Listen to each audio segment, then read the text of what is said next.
राधे राधे दोस्तों। आज मैं आपको कान्हा जी की एक बहुत ही निराली कथा सुनाने वाली हूँ।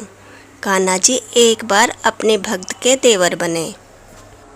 एक लड़की थी जो कृष्ण जी की अनन्या भक्त थी। बचपन से ही कृष्ण भगवान का भजन करती, भक्ति करते करते बड़ी हो गई। भगवान की कृपा से उसका विवाह भी श्री धाम वृंदावन में किसी अच्छे घर में हो गया।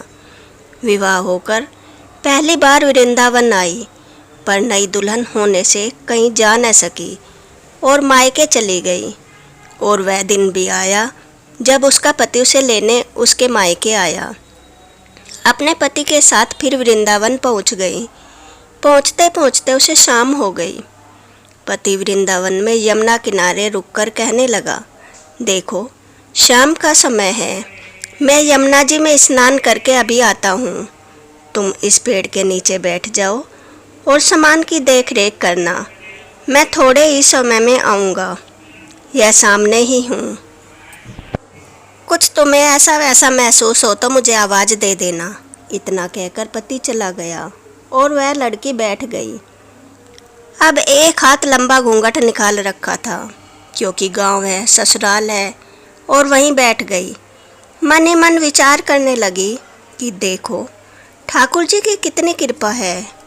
उन्हें मैंने बचपन से ही भजा और उनकी कृपा से मेरा विवाह भी श्री धाम वृंदावन में हो गया। मैं इतने वर्षों से ठाकुर जी को मानती हूँ, परंतु अब तक उनसे कोई रिश्ता नहीं जोड़ा। फिर सोचती है ठाकुर जी की उम्र क्या होगी, लगभग 16 वर्ष के होंगे। मेरे पति 20 वर्ष के हैं, उनसे थोड़े से ही छोटे होंगे, इसलिए मेरे पति के छोटे भाई की तरह हुए और मेरे देवर की तरह। तो आज से ठाकुर जी मेरे देवर हुए।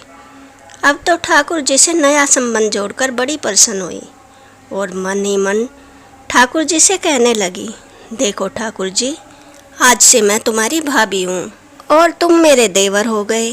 अब वो समय आएगा जब तुम मुझे भाभी भाभी कहकर पुकारोगे। इतना सोच ही रही थी, तभी एक 10-15 वर्ष का बालक आया और उस लड़की से बोला, भाभी भाभी। लड़की अचानक अपने भाव से बाहर आई और सोचने लगी, वृंदावन में तो मैं नई हूँ, ये भाभी कहकर कौन बुला रहा है। नई थी इसलिए घूंघट उठाकर नहीं देखा कि गांव के किसी बड़े बूढ़े ने देख लिया तो बड़ी बदनामी होगी। अब वह बालक बार बार कहता, पर वह उत्तर न देती। बालक पास आया और बोला, भाभी तनिक अपना चेहरा तो दिखाई दे। वह सोचने लगी, अरे ये बालक तो बड़ी जिद कर रहा है, इसलिए कस के घूंघट पकड़कर बैठ गई कि कहीं घूंघट उठाकर देख न ले। इसलिए उस बालक ने जबरदस्ती घूंघट उठाकर चेहरा देखा और भाग गया। थोड़ी देर में उसका पति आ गया। उसने सारी घटना अपने पति को बताई। पति ने कहा, तुमने मुझे आवाज़ क्यों नहीं दी। लड़की बोली, वह तो इतने में भाग ही गया था। पति बोला, चिंता मत करो, वृंदावन बहुत बड़ा थोड़े ही है। कभी किसी गली में खेलता मिल गया तो हड्डी पसली एक कर दूंगा, फिर कभी ऐसा नहीं कर सकेगा। तुम्हें जहाँ भी दिखे मुझे ज़रूर बताना। फिर दोनों घर गए। कुछ ही दिन बाद उसकी सास ने अपने बेटे से कहा, बेटा देख तेरा विवाह हो गया, बहू मायके से भी आ गई, पर तुम दोनों अभी तक बांके बिहारी जी के दर्शन के लिए नहीं गए। कल जाकर बहू को दर्शन करा कर लाना। अब अगले दिन दोनों पति पत्नी ठाकुर जी के दर्शन के लिए मंदिर जाते हैं। मंदिर में बहुत भीड़ थी। लड़का कहने लगा, देखो तुम स्त्रियों के साथ आगे जाकर दर्शन करो, मैं भी आता हूँ। अब वह आगे गई पर घूंघट नहीं उठाती। उसे डर लगता कोई बड़ा बूढ़ा देखेगा तो कहेगा, नई बहू घूंघट के बिना घूम रही है।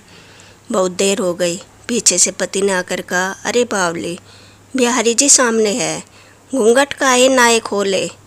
घूंघट नाए खोलेगी तो दर्शन कैसे करेगी। अब उसने अपना घूंघट उठाया और जो बाके बिहारी जी की ओर देखा तो बाके बिहारी जी की जगह वही बालक मुस्कुराता हुआ दिखाई दिया। तो एकदम से चिल्लाने लगी, अरे सुनिए, जल्दी आओ जल्दी आओ। पति पीछे से भागा भागा आया और बोला, क्या हुआ। लड़की बोली, उस दिन जो मुझे भाभी भाभी कहकर भागा था वह बालक मिल गया। पति ने कहा, कहाँ है? अभी उसे देखता हूँ। तो ठाकुर जी की ओर इशारा करके बोली, ये रहा, आपके सामने ही तो है। उसके पति ने जो देखा तो वह अवाक रह गया और बोला, तुम धन्य हो वास्तव में, तुम्हारे हृदय में सच्चा भाव ठाकुर जी के प्रति है। मैं इतने वर्षों से वृंदावन में हूँ, मुझे आज तक उनके दर्शन नहीं हुए और तेरा भाव इतना उच्च है कि बिहारी जी के तुझे दर्शन हुए। तो दोस्तों, कितने दयालु है हमारे ठाकुर जी, अपने भक्त के लिए किसी भी रूप में आकर दर्शन देते हैं। बस अगर प्रेम से हम उनसे कुछ भी मांगे तो वे हमें भाव विभोर होकर दे देते हैं।